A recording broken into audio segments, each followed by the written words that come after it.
enfermedad y estrategias de manejo en los pacientes para tratar de retrasar complicaciones asociadas a la misma enfermedad y mejorar la supervivencia de estos pacientes.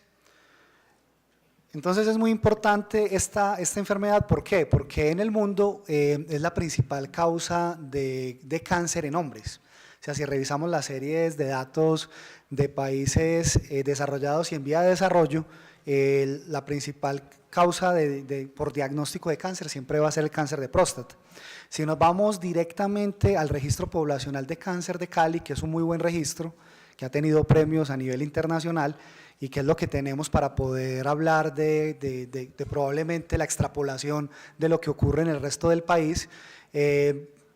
Para el último registro que terminó en el 2016, la actualización del 2016, sigue mostrando el cáncer de próstata como la principal causa de cáncer entre hombres y también sigue siendo la principal causa de mortalidad por cáncer entre hombres, que eso se ha ido cambiando con respecto a los países desarrollados, en las cuales próstata ya no es la principal causa, pues, en la mayoría de los países está en tercer o cuarto lugar, entonces en nosotros sigue siendo un problema tanto por el diagnóstico como por la mortalidad asociada a esta enfermedad. Se sabe que el 20% de los diagnósticos de cáncer, si los tomamos de forma global, van a terminar siendo diagnósticos de cáncer de próstata.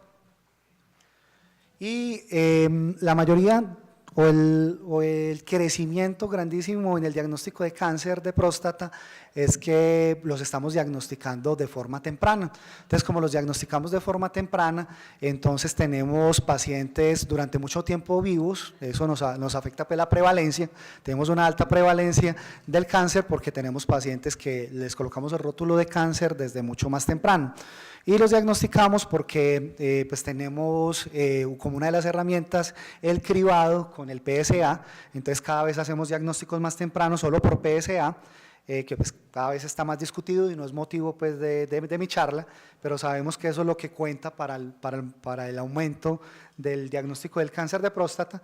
Entonces si hacemos una curva en la cual en el eje de las Y miramos cómo es el comportamiento en el tiempo de los pacientes con diagnóstico de cáncer por antígeno de próstata, vemos pues que el antígeno se eleva y por eso llegamos al diagnóstico. Estos pacientes van a recibir un tratamiento local para controlar en la mayoría de los pacientes la enfermedad, pero un grupo considerable de ellos, a pesar de este tratamiento con intención de curación, van a tener una recaída que llamamos bioquímica, es decir, que no identificamos enfermedad clínica con los métodos diagnósticos disponibles, tomografías, gamografías, pero sí encontramos que el PSA empieza a subir.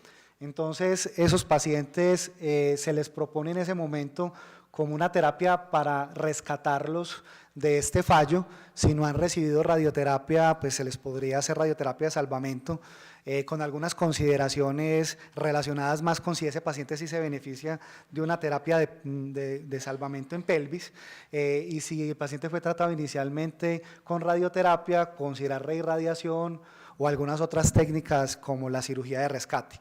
Pero si no se puede brindar esto, que eso ocurre en la mayoría de los pacientes, la mayoría de los pacientes no son candidatos a estas técnicas de radioterapia de rescate o de cirugía de rescate u otras técnicas locales como radioablación o radiofrecuencia o radiocirugía, los pacientes se manejan de forma clásica con terapia de privación androgénica, con un análogo de GnRH o un antagonista de GnRH, que lo que va a hacer es al paciente colocarlo en una castración farmacológica.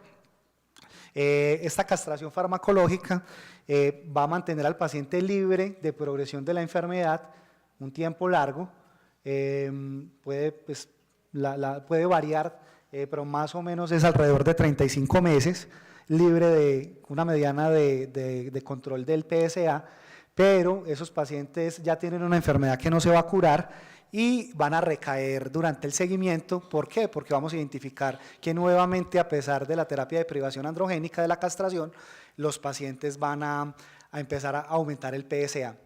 Entonces, aumenta el PSA sin que haya evidencia de enfermedad ósea o enfermedad en tejidos blandos o enfermedad visceral, entonces eso lo llamamos como una recaída de un cáncer de próstata resistente a la castración, porque esto es una terapia de castración, no metastásica o M0. ¿Por qué? Porque no tenemos evidencia de una enfermedad que podamos medir, pero sabemos que la enfermedad se está saliendo de control porque el PSA está aumentando. Y este es uno de los puntos que vamos a tratar en la charla, porque lo que queremos tratar es de evitar que los pacientes progresen hasta acá el mayor tiempo que se pueda. Obviamente esto es una enfermedad incurable, pero lo que queremos es tratar de que el retraso en la aparición de la enfermedad como tal medible sea importante. ¿Por qué? Porque si ya aparece enfermedad medible, entonces el paciente puede tener complicaciones a su enfermedad como tal, puede tener una compresión medular por una fractura ósea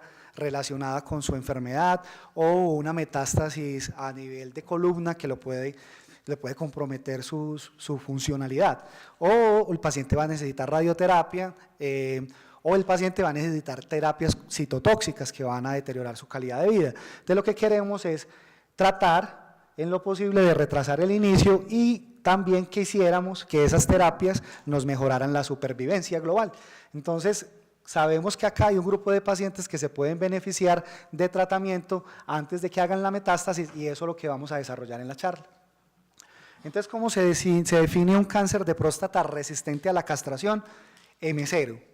Se define porque el paciente tiene un aumento en la PSA y además tiene evidencia de que la testosterona está en niveles de castración. Estos niveles de castración clásicamente los han colocado en 50, pero toda la literatura moderna nos habla de que probablemente este nivel de testosterona es demasiado alto para asegurar castración y que la mayoría de los pacientes que se presentan y que queremos asegurar castración deben tener niveles de testosterona alrededor de 15 o de 20.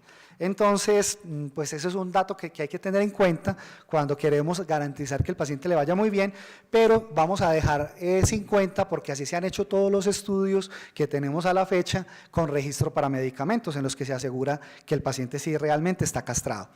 Y después de que aseguramos que el paciente tiene castración, con el nivel de testosterona verificamos que el antígeno esté aumentando. Entonces, ese aumento en el nivel de antígeno se tiene que corroborar por lo menos con 2 o 3 mediciones. La mayoría de los estudios lo ubican en 3 mediciones, separados por lo menos una semana cada una de esas mediciones, para yo poder corroborar que realmente sí se está elevando el antígeno. Y una de las estrategias que se les da a los pacientes para tratar de controlarlos cuando el antígeno empieza a subir es utilizar antiandrógenos de segunda generación, como es la bicalutamida. Eso controla durante un tiempo el aumento del PSA, pero después fracasa. Y lo que se ha visto es que estos pacientes que están con la terapia de castración farmacológica y que se les da este antiandrógeno y el PSA ya no se está controlando con este antiandrógeno, se puede mejorar la elevación de la PSA solamente suspendiéndolo. Entonces, una de las cosas que debemos hacer siempre para considerar que un paciente es resistente a la castración, no solamente es asegurar que la testosterona está en niveles de castración, sino también que el antígeno esté subiendo en muestras seriadas, y si está recibiendo bicalutamida, debemos suspender esa bicalutamida por lo menos 4 semanas para definir que el PSA sí está aumentando de forma definitiva. Entonces, esos son parámetros que utilizamos para definir que el paciente tiene una resistencia a la castración M0. ¿Por qué? Porque pues, si esto se cumple, aumento en el PSA, castración, pero tenemos evidencia de enfermedad metastásica por los métodos convencionales, gammagrafía, tomografías, o con el advenimiento de los nuevos métodos diagnósticos que mejoran la sensibilidad, como es el PET-CT colina, que lo tenemos en Colombia, o el PET-CT PMSA, que también lo tenemos disponible. Entonces probablemente pues hagamos un diagnóstico más temprano realmente de que el paciente sí tiene compromiso metastásico a distancia y no es un M0 como tal. Pero M0 se define como lo estoy contando, aumento en el PSA y definir que el paciente sí tiene realmente una castración. Pero a pesar de que yo estoy siguiendo a los pacientes inicialmente con estos medicamentos, con estos análogos o antagonistas de la GnRH, pues realmente la mayoría de los pacientes van a fracasar, y por eso es lo que les decía al principio, que los pacientes no metastásicos que están recibiendo el antagonista van a tener una recaída, una mediana de recaída de más o menos 33 33.2 meses, es decir, el 50% de los pacientes que iniciaron con el análogo van a presentar esta recaída y así es que los vamos a diagnosticar como resistentes a la castración. Pero que es muy importante, que no todos los pacientes que empiezan a elevar el PSA y no tienen evidencia de enfermedad a distancia, pues van a tener un mal pronóstico, o sea, a pesar de que son resistentes a la castración, no tienen enfermedad a distancia y no todos esos pacientes van a tener mal pronóstico. ¿Cuáles son los pacientes que van a tener mal pronóstico dentro de este grupo M0? Los pacientes serían los que tengan un antígeno que llegue hasta niveles de 10, es decir, hay pacientes que empiezan a elevar el antígeno, llega a 2, 3 y así se queda durante muchos años. Esos pacientes sabemos que tienen un fracaso a la terapia de castración, pero ese paciente tendrá bajo riesgo de desarrollar complicaciones a largo plazo. También la velocidad con la que incrementa, entonces no es lo mismo un paciente que aumenta muy rápido el PSA a un paciente que lo aumenta de forma muy lenta. Entonces el tiempo de doblaje también es muy importante para definir si ese paciente va a tener riesgo de complicaciones y si puede tener riesgo de complicaciones, darle una terapia más rápido. Esto nos lo muestra también estas gráficas, en la cual vemos que los pacientes que más rápido desarrollan metástasis o mueren son los que tienen antígenos más altos, entonces antígenos por encima de 24. Vemos esta curva acá, nos lo muestra claramente que antes del primer año, pues por lo menos el 30 o casi el 40% de los pacientes van a tener compromiso en hueso o van a fallecer si tenemos un antígeno tan alto, pero si un paciente tiene un antígeno inicial, cuando diagnosticamos este fracaso a la terapia de privación androgénica de 7.7, se va a demorar mucho en fracasar, todos van a fracasar, pero la mitad de los pacientes van a estar sin compromiso óseo, o sin metástasis viscerales o no han fallecido después de 2 años de seguimiento. Entonces, el punto en el cual el PSA, lo diagnosticamos con PSA también es importante. Y cuando hablamos del tiempo de doblaje es lo que se demora en doblar los valores basales. Esto no es tan fácil como decir, pasó de 3 a 6. No, nosotros necesitamos varios valores, ojalá por lo menos 3, tengamos las fechas y utilizar un algoritmo que tenemos claramente estandarizado en red, lo podemos buscar en calculadoras como es el MCK, y lo tenemos disponible gratis en internet y podemos calcular el tiempo de doblaje a través de estas calculadoras. De estas calculadoras nos van a decir cuánto tiempo se demoró en doblar ese antígeno. Entonces colocamos todos estos valores en esta misma calculadora y si nos dice que el tiempo de doblaje es muy largo, entonces aquí vemos cómo le va a los pacientes con 18 meses, pues se va a demorar mucho también en presentar estas complicaciones, pero si tenemos un tiempo de doblaje de 6, pues vamos a tener mucho riesgo de presentar complicaciones antes del primer año. Esta gráfica también es muy ilustrativa para el tiempo de doblaje. Vemos como pacientes que tienen tiempo de doblaje por encima de 8, hay un incremento exponencial en la posibilidad de desarrollar metástasis en el hueso o de morir. Entonces, tiempos de doblaje por debajo de 10 nos colocan en pacientes de alto riesgo y si son por debajo de 6, todavía más riesgo. Esta misma gráfica nos confirma cómo es el pronóstico de los pacientes dependiendo del tiempo de doblaje. Si el tiempo de doblaje es 4 meses, tenemos una curva de Kaplan-Meier que es inferior al resto de la población. Entonces el tiempo de doblaje es una cosa muy importante. Entonces, basados en esto, lo que queríamos buscar era medicamentos muy eficaces que trataran de disminuir el riesgo de complicaciones asociadas a la enfermedad, es decir, recaída metastásica, o que los pacientes fallecieran, o que los pacientes progresaran rápidamente y presentaran complicaciones. Entonces aparece un ensayo muy interesante que es el ensayo PROSPER. El ensayo PROSPER nos ubica a los pacientes que son resistentes a la castración no metastásicos, es decir, M0, y que tienen alto riesgo, como ya lo vamos a ver. Esto parte de unos estudios previos en los que se demostró que esta terapia es muy eficaz en pacientes que ya son metastásicos, o sea, en el escenario más tardío de la enfermedad. Pero ¿por qué no traerlo mejor antes para evitar que los pacientes se compliquen? Entonces esa fue la filosofía de desarrollar el PROSPER. Entonces, la idea era tratar a estos pacientes rápidamente para poder disminuir la posibilidad de que los pacientes se complicaran. Entonces, ¿cómo era el PROSPER? El PROSPER era un ensayo muy limpio, es un ensayo en el cual 1.400 pacientes con cáncer de próstata resistente a la castración no metastásico, eso significa NM, ingresaron al estudio. ¿Cuáles eran los criterios de inclusión? Entonces los pacientes tenían que tener niveles de castración, como ya los hablamos, menores a 50. Recordemos pues que este valor se está interrogando a la fecha. Tres evaluaciones de PSA con diferencias de una semana, como es lo que clásicamente tenemos que hacer los clínicos.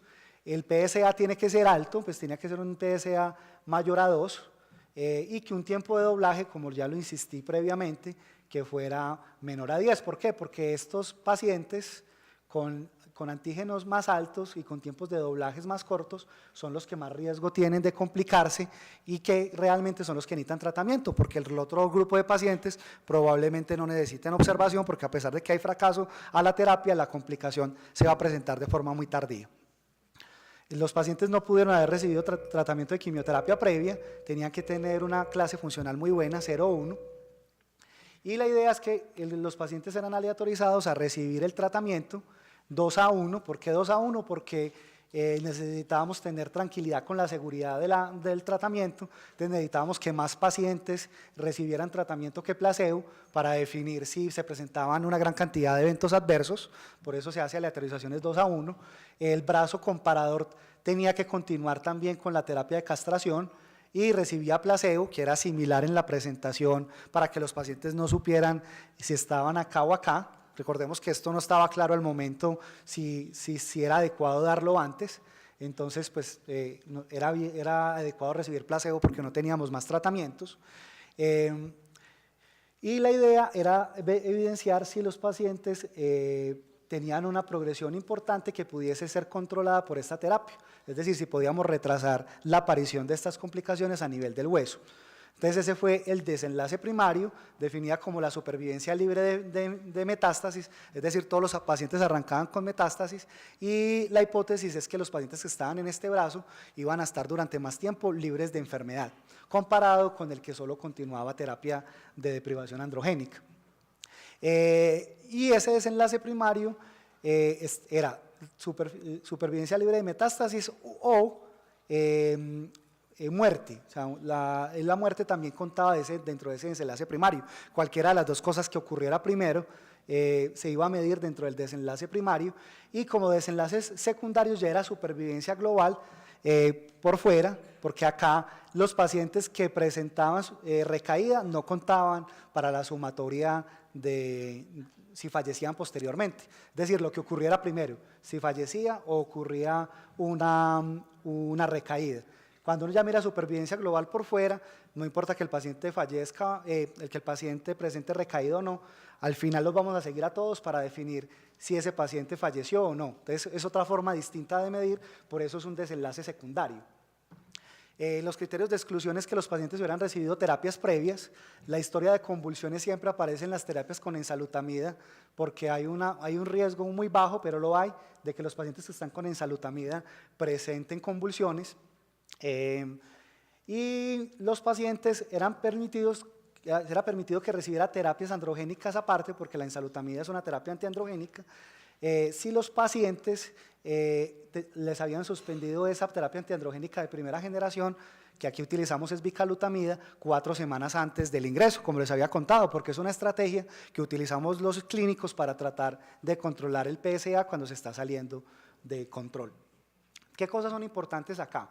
Entonces vemos que cuando comparamos los dos grupos, la edad de los pacientes es muy similar, eso siempre es muy importante para cuando uno mira la tabla 1, para definir que los dos grupos son homogéneos y que el desenlace no es porque quedó mal distribuida la población dentro de los brazos. Sabemos que la clase funcional de la mayoría de los pacientes era muy buena, no refería a síntomas asociados con la enfermedad, que eso es un ECOG 0. El uso de terapias dirigidas contra el hueso es una cosa que ellos estratificaron desde el principio. ¿Por qué? Porque hubo un ensayo previo al ensayo PROSPER y al SPARTA, que es con apalutamida, ensayos previos a estas dos moléculas que demostraron que el denosumab podía disminuir la posibilidad de recaída también de los pacientes a nivel del hueso. Pero ese denosumab no tiene aprobación por FDA porque el beneficio clínico es muy pequeño, es inferior a 5 meses. Entonces, por eso denosumab no lo utilizan, pero por fuera de aprobación sí sería importante ver cómo les va a los pacientes que están con tratamiento dirigido contra el hueso, porque tenemos ese ensayo clínico que demostró que denosumab podría servir, aunque el beneficio clínico fuera inferior. Entonces es importante que se consideró también, y los pacientes que estaban recibiendo denosumab o zoledronato los dejaban ingresar al ensayo. Y el mayor número de pacientes eran de muy mal pronóstico. Como vimos en las gráficas iniciales, a los que les va peor es a los que tienen tiempos de doblaje menor a 6 meses. Entonces es un ensayo clínico robusto en ese sentido, y la mediana de PSA también es mayor a 10, que también hablamos que tener ese PSA mayor a 10 era un factor de riesgo adverso para que los pacientes tuvieran una supervivencia inferior, a pesar de que se permitían pacientes con PSA por encima de 2. Entonces es robusto porque tenemos poblaciones de muy alto riesgo realmente. ¿Y qué es lo que vemos en esta curva de Kaplan-Meier? Entonces acá todos los pacientes arrancaban sin enfermedad medible, como lo vemos acá, el 100%, y cuando empezamos a evaluar encontramos diferencias entre los dos grupos, claramente. Entonces los pacientes que están en el grupo placebo, junto con la terapia de privación androgénica, rápidamente empiezan a tener eventos, y el 50% de los pacientes presentan eventos relacionados con el hueso o fallecen a los 14 meses, versus los pacientes que están recibiendo enzalutamida, ese desenlace primario que es supervivencia libre de eventos o de muerte. La mediana de estar libre de alguno de esos eventos es de 36 meses, o sea, casi que es más del doble de lo que se lograba con lo que estábamos haciendo de forma convencional, y era continuar al paciente castrado hasta que empezara a identificáramos enfermedad medible para poderle dar algunos de los medicamentos que tenemos. Entonces hay una disminución importante, el HR, que es el riesgo pues, de que ocurra esto, es de 0.26, con un intervalo de confianza muy estrecho y antes de la unidad, que esto desde el punto de vista estadístico significa que es significativo, valga la redundancia, y una P menor de 0.05, que también nos habla de que es poco probable que esto se deba al azar. Entonces, todos los ensayos, todo esto es muy robusto para lo que se planteó el ensayo, y por eso es que tenemos aprobación en este escenario para darlo en Colombia. Vemos entonces que la mediana de supervivencia fue esa, 39.6 meses versus 17 meses, ya lo había comparado, y también la respuesta a nivel de PSA es magnífica, casi todos los pacientes responden versus los pacientes que están en terapia de privación androgénica, que no responden la mayoría, que es muy importante. Entonces es muy importante, uno dice, bueno, listo, esto me sirve, los pacientes tienen mayor riesgo de recaída de la enfermedad y o muerte, como desenlace combinado, pero ¿qué tanta toxicidad me da el tratamiento? Entonces aquí están separadas las toxicidades más frecuentes, que es trastornos de la nutrición, sistema nervioso central, vasculares y gastrointestinales. Pero aquí es muy importante decir cuál fue la diferencia en toxicidad entre un grupo y el otro. Entonces, en este grupo total, en placebo, el 80% de los pacientes presentaron algún tipo de toxicidad, versus enzalutamida, que más o menos fue el 89%. O sea, la diferencia es solamente de un 9% entre ambos grupos. Y la toxicidad que nos interesa a nosotros, que es la toxicidad grado 3 o grado 4, que es la que obliga a suspender las terapias, la diferencia entre ambos solamente es de un 8%. Entonces, realmente las toxicidades que nos interesan, que son las grado 3 o las grado 4, fueron poco frecuentes en el grupo de tratamiento. Cuando ya vemos cuáles son las toxicidades que más frecuentemente se presentan y las que obligan a suspender una terapia, pues son muy bajas, porque son menores al 1%, excepto por hipertensión, pero la hipertensión la podemos manejar fácilmente con medicamentos. Entonces, es un tratamiento que mejora el desenlace para el cual fue planteado y que tiene baja toxicidad. Otras toxicidades también son muy bajas.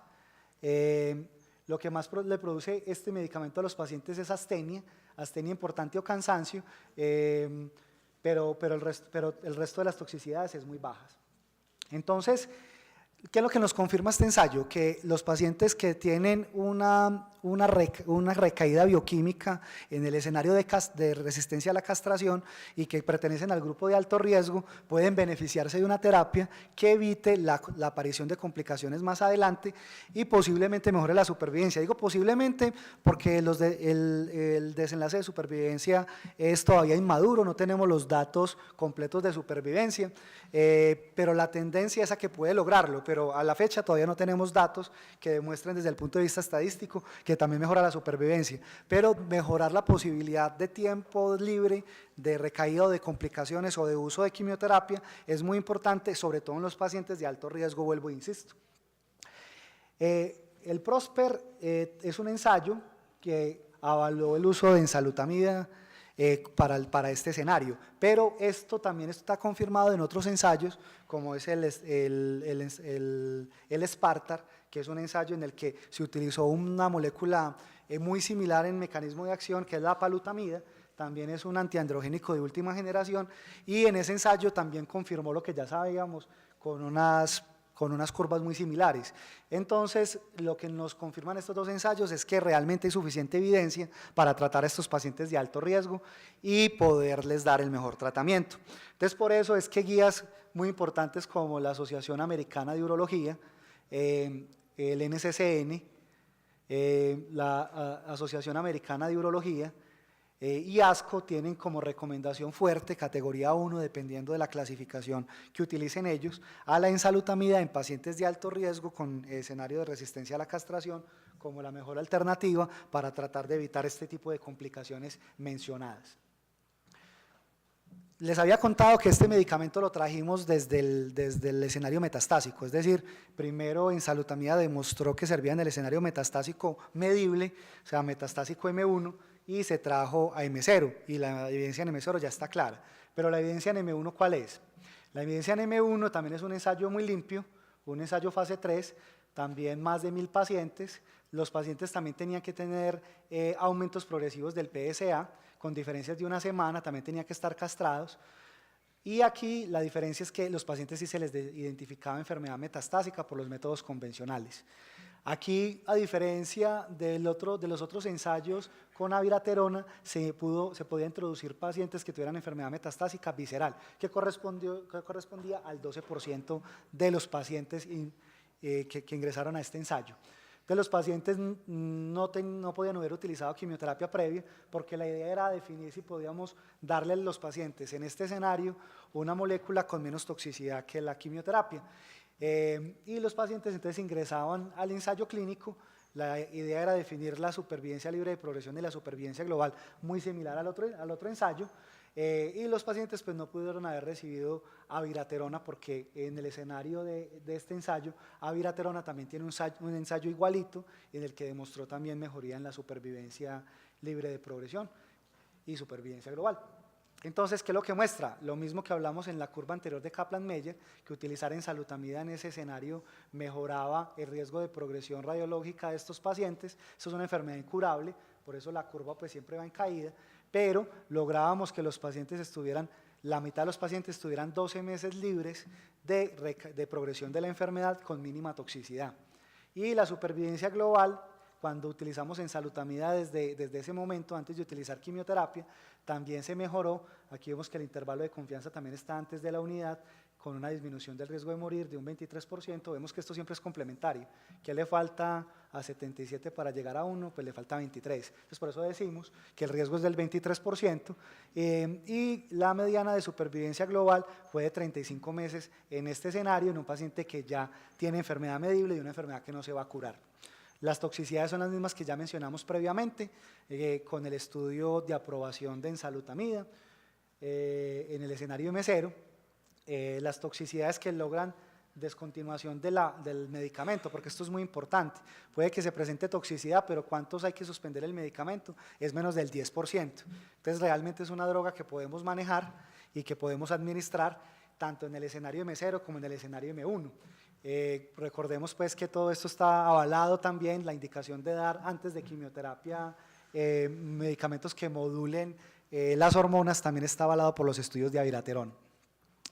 Las dosis de administración, entonces, lo que hacemos es dar los 4 comprimidos de ensalutamida, que son cada uno de 40 miligramos. Entonces, para dar 160 miligramos, los damos una sola vez al día. Se puede tomar en cualquier momento del día, pero hay que decirle a los pacientes que no se pueden masticar, disolver ni abrir las cápsulas. Si el paciente tiene un olvido en la toma del medicamento y es antes de 12 horas de la siguiente toma, se puede volver a tomar el medicamento, pero si supera esas 12 horas de la siguiente toma, es mejor decirle al paciente que se tome el siguiente día las mismas 4, no 8, sino las mismas 4, y continuar la terapia como lo venía previamente. Ventajas con relación al uso de ensalutamida es que no requiere esteroides desde el principio como si lo requiere aviraterona, aunque la mayoría de los pacientes al final van a estar con esteroides, pero por lo menos vamos a estar un periodo libre de enfermedad sin esteroides. Se pueden tomar con o sin alimentos, que también es una ventaja con la administración de aviraterona. Se puede administrar en pacientes con falla renal y con falla hepática, pero aquí es muy importante, y es que como esta enfermedad es de pacientes, sobre todo de mucha edad, 70, 80 años, entonces muchos pueden tener comorbilidades graves como es falla renal, inclusive en diálisis, y en diálisis no tenemos ensayos que nos digan cómo le van a esos pacientes, entonces no está recomendado darlo en diálisis.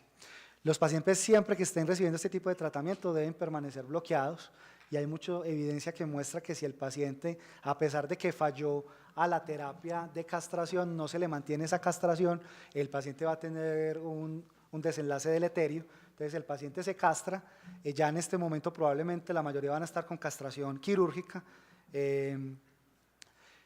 Como consideraciones adicionales tenemos que saber que como todos los medicamentos puede tener interacciones, pero son interacciones que desde el punto de vista clínico sería importante el gengibrocilo, y el itraconazol pues rara vez se utiliza en la clínica, sería en pacientes con infecciones micóticas muy graves, y pues no sería como el común a utilizar. Rifampicina rara vez se utiliza en los escenarios de tratamiento de tuberculosis.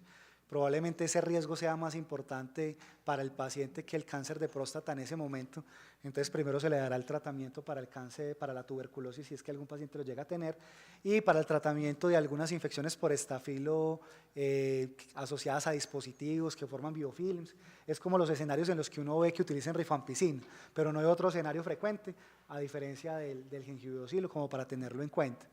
Y estos otros medicamentos que pueden ser sustratos de isoenzimas, que pueden llevar a que la ensalutamida también varíe en sus niveles terapéuticos, como son la warfarina, el clopidogrel o el omeprazol, los debemos tratar de evitar en estos pacientes.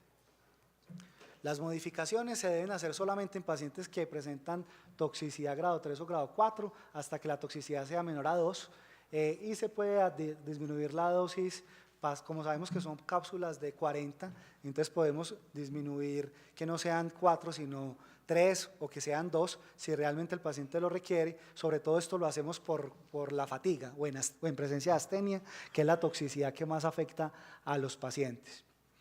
Entonces, en resumen, tenemos la ensalutamida aprobada para el tratamiento de estos pacientes de alto riesgo en enfermedad no metastásica M1, y los tenemos también en enfermedad metastásica antes de tratamiento con quimioterapia, disminuyendo pues la toxicidad y retrasando la necesidad de quimioterapia en esos pacientes de forma importante. La ensalutamida se puede utilizar en primera o en segunda línea, porque también hay ensayos en segunda línea después de quimioterapia, y los pacientes no se restringieron, los pacientes que tenían compromiso visceral, como sí se hizo en los ensayos con aviraterona.